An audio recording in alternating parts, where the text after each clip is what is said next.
Good morning மக்களே. இன்னைக்கு பாத்தீங்கன்னா பொட்டாசி மாசத்தோட கடைசி சனிங்க.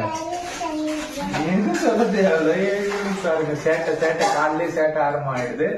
இன்னைக்கு நாளா சொன்னீங்க, எல்லாரும் எதிர்பார்த்து இருக்கீங்க இன்னைக்கு எந்த பெருமாள் கோயிலுக்கு போக போறான்ட்டு.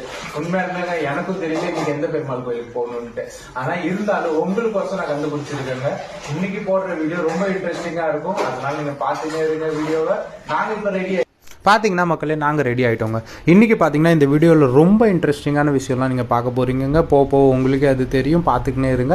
நாங்கள் இப்போ வந்து பார்த்தீங்கன்னா நாங்கள் ரெடி ஆகிட்டோம், சோட்டும் ரெடி ஆகிட்டாங்க, எக்ஸூஸ் ரெடி ஆகிட்டாங்க, அவங்க அம்மாவும் ரெடி ஆகிட்டாங்க. இப்போ வந்து நாங்கள் எல்லோரும் கிளம்பிட்டோங்க கோயிலுக்கு.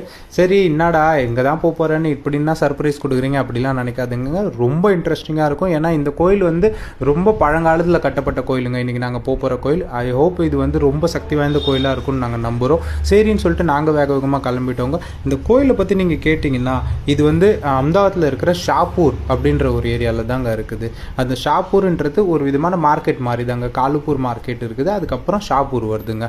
அங்கே தாங்க இந்த கோயில் இருக்குது. சரி, அந்த கோயிலுக்கு போகும்போது என்னடா அங்கே கடைலாம் இருக்குமா அப்படின்னு கேட்டிங்கன்னா, அங்கே வந்து நாங்கள் போனப்போ பார்த்தவங்க அங்கே வந்து ஒரு பூக்கடையோ இல்லை தேங்காய் இதெல்லாம் விற்கிற கடையோ இல்லைங்க. சரி, பூஜை சாமான்லாம் என்ன செய்யணும் அப்படின்னு பார்த்தீங்கன்னா, நீங்கள் வீட்டிலேருந்து எடுத்துகிட்டு போனால் தாங்க நல்லது. ஏன்னா நாங்கள் போயிட்டு அதுக்கப்புறம் அங்கே ரொம்ப தேடினவங்க எங்கேயுமே பூக்கடை கிடைக்கவே இல்லைங்க. அதுக்கப்புறம் ரொம்ப தேடி அதுக்கப்புறம் ஒரு இடத்துல போய் பார்த்தேங்க. அப்போ தான் ஒரு ஆயா ஒரு சின்ன கடையில் வந்து பூலாம் கட்டி விற்றுன்னு இருந்தாங்க. சரி, அவங்கக்கிட்ட உட்காந்து கொஞ்ச நேரம் அவங்கள பற்றி கேட்டுட்டு அவங்கக்கிட்ட பேசிவிட்டு அதுக்கப்புறம் கேட்டேங்க, எனக்கு ஒரு 5 மாலை கட்டுத்தாங்க ஆயா சரி அப்படின்னு சொல்லிட்டு அவங்களும் எனக்கு ரொம்ப சந்தோஷமாக 20 ரூபா தான்ப்பா ஒரு மாலை அப்படின்னு சொல்லிட்டு அவங்க கட்டி கொடுத்தாங்க. சரி, நெக்ஸ்ட் வீடியோவில் வந்து நம்ம கோயிலை பற்றி முழுசாக பார்ப்போங்க. அது வரைக்கும் இந்த வீடியோக்கு லைக் போட மறந்துடாதீங்க, கமெண்ட் பண்ணுங்கள். தேங்க்ஸ் மக்களே.